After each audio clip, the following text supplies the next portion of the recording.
The Umbrella That Never Closed, Chapter 1.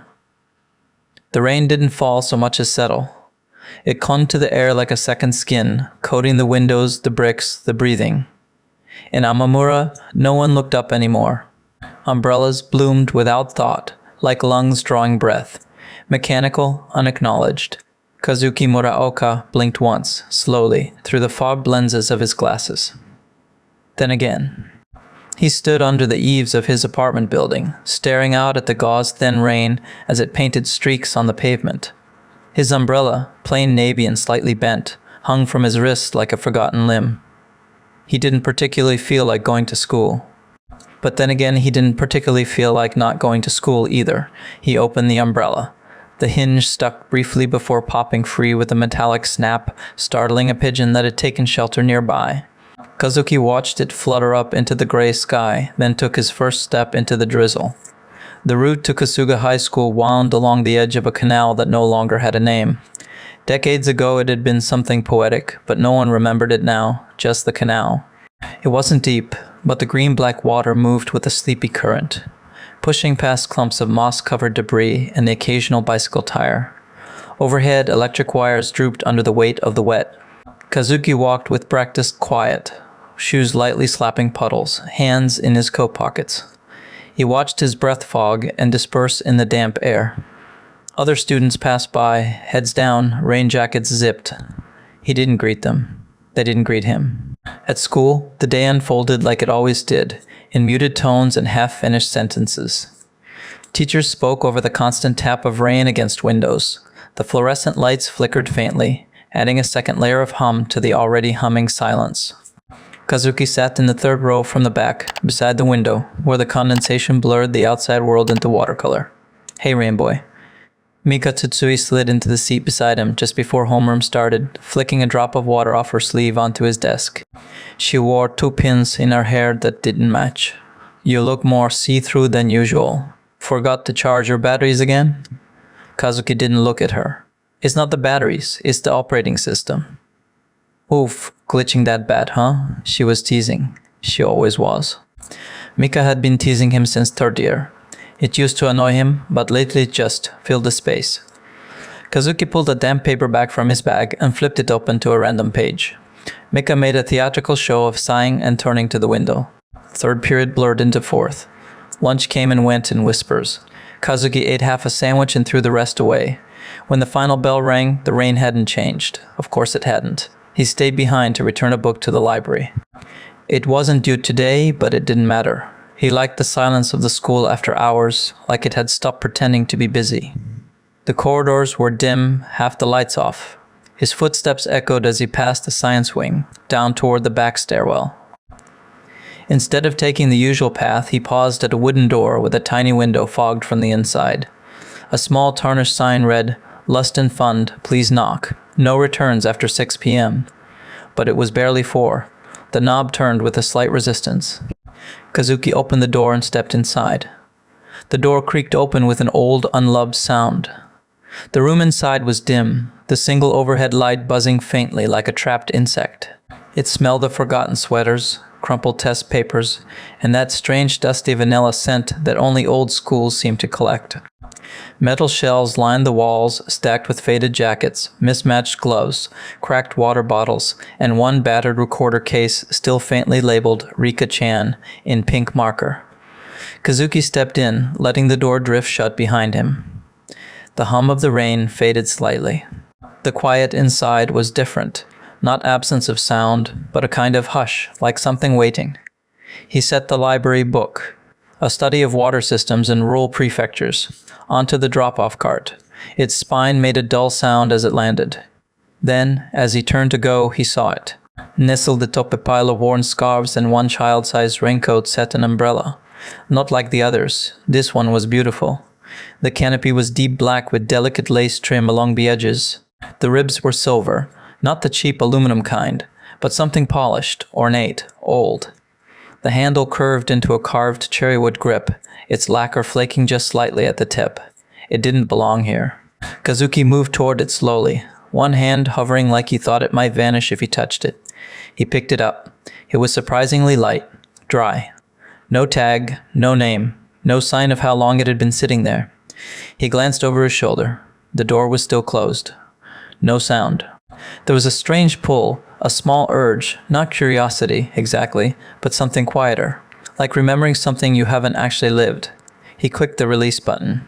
The umbrella sprang open with a fluid rustle, its canopy blooming with eerie grace beneath the cold fluorescent light. For a moment, Kazuki simply stared. It wasn't black. Not really.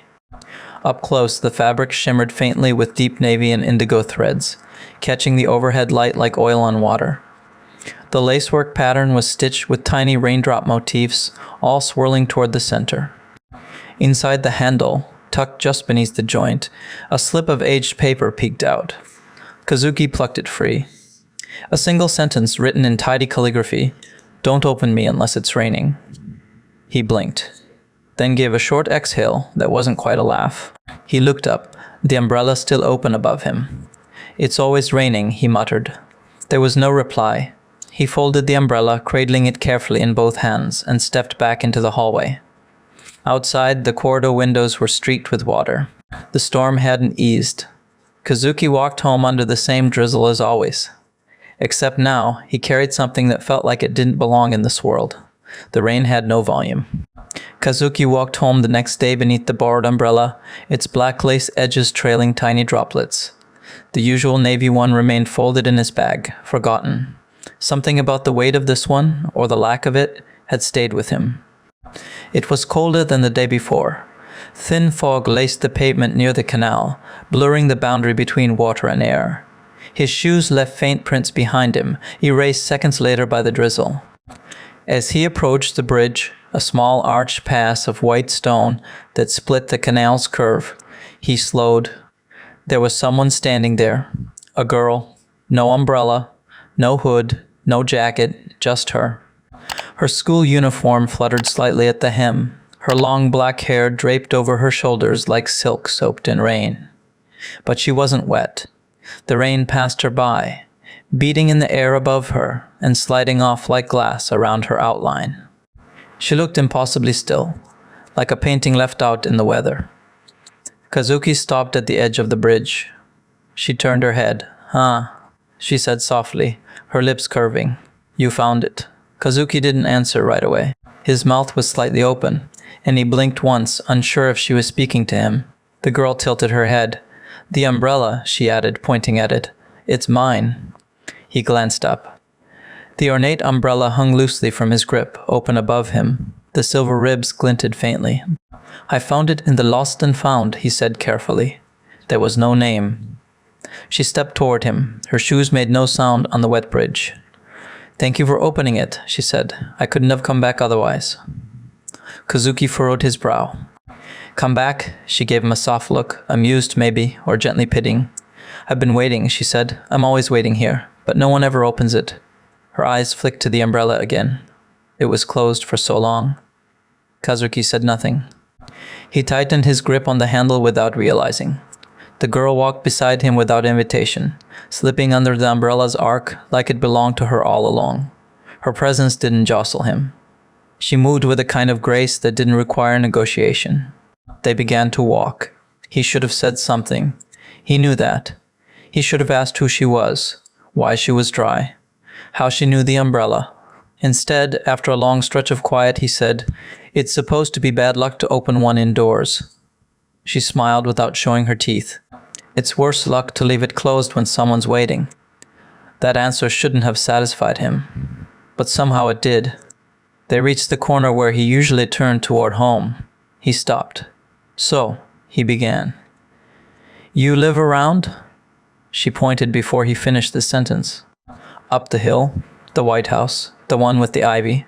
She looked at him sideways. "I've lived there a long time." Kazuki frowned. "That place has been empty for years." The girl didn't blink, maybe. "But I live there." Then she took one step back, just outside the umbrella's reach.